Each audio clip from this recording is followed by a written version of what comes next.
Redouane Faïd, une évasion et de nombreuses questions. L'hélicoptère utilisé par Redouane Faïd et ses complices a été abandonné à Gonesse, peu de temps après l'évasion. Le 1er juillet 2018. Geoffroy Van der Hasselt, AFP. L'évasion spectaculaire en hélicoptère, dimanche matin, de Redouane Faïd de sa prison de Réau, en région parisienne, pose de nombreuses questions sur la sécurité de l'établissement. Pour retrouver le fugitif, c'est une vraie chasse à l'homme qui s'est organisée. Cette évasion pourrait, sans nul doute, intégrer le scénario d'un film d'action. Et elle est bien le reflet de la personnalité de Redouane Faïd, figure du grand banditisme.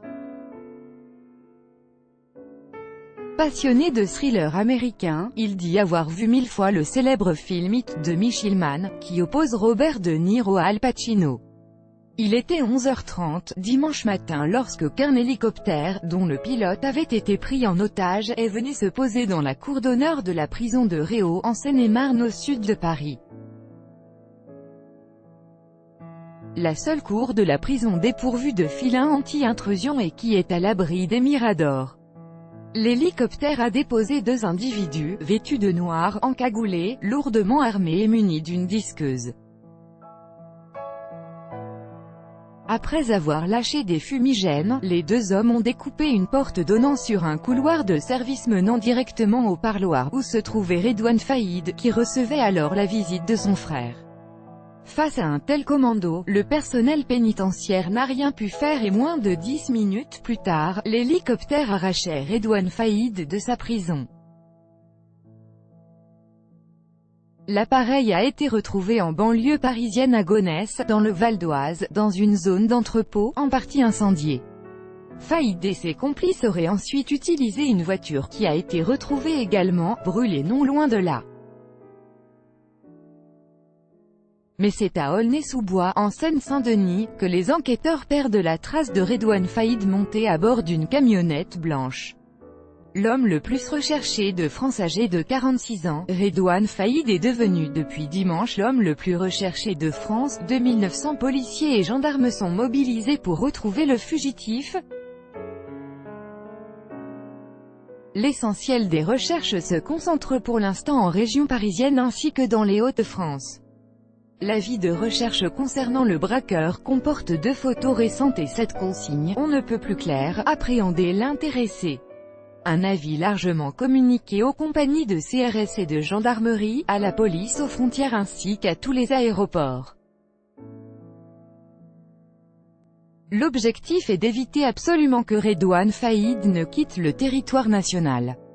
Des leçons à tirer ce matin, le Premier ministre Édouard Philippe annonce qu'il veut tirer les leçons de cette spectaculaire évasion.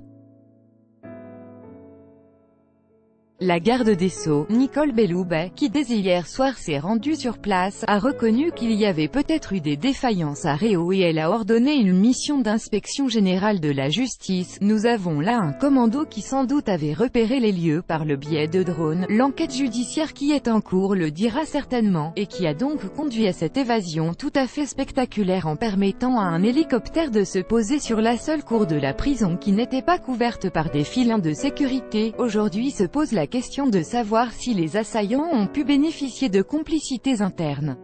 En tout cas, ils étaient bien renseignés, leur vitesse de progression dans la prison est étonnante, et le chemin emprunté n'était connu que des seuls surveillants. Les complices de Redouane Faïd savaient aussi pertinemment que les gardiens n'ouvriraient pas le feu sur l'hélicoptère.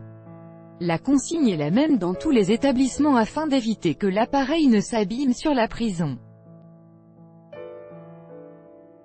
Le roi de la Belle était un DPS. Faïd était un DPS, c'est-à-dire un détenu particulièrement signalé, condamné à 25 ans de réclusion pour un braquage raté en région parisienne, qui avait coûté la vie en 2010 à une policière.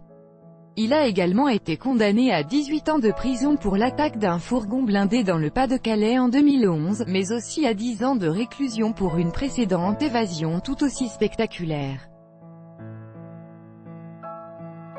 C'était en 2013 à la prison de l'Île-Sequedin, où il avait fait exploser 5 portes pour se faire la belle. Une cavale de quelques semaines dont il avait dit un mot à la télévision. J'étais déjà dans la clandestinité depuis au moins 1 an et demi, 2 ans et ils m'ont attrapé 1 an et demi après. Vous êtes clandestin pourquoi? C'est par instinct animal. Et la prison, ça fait peur. C'est ça le piège du vol, c'est que vous n'arrivez pas à vous en défaire. Désormais Redouane Faïd a toutes les polices d'Europe à ses trousses. Pour lui, la partie ne sera pas facile, une cavale coûte cher et dans le milieu qui est le sien, les trahisons sont monnaie courante. Le parquet de Paris, lui, a ouvert une enquête pour évasion en bande organisée et association de malfaiteurs.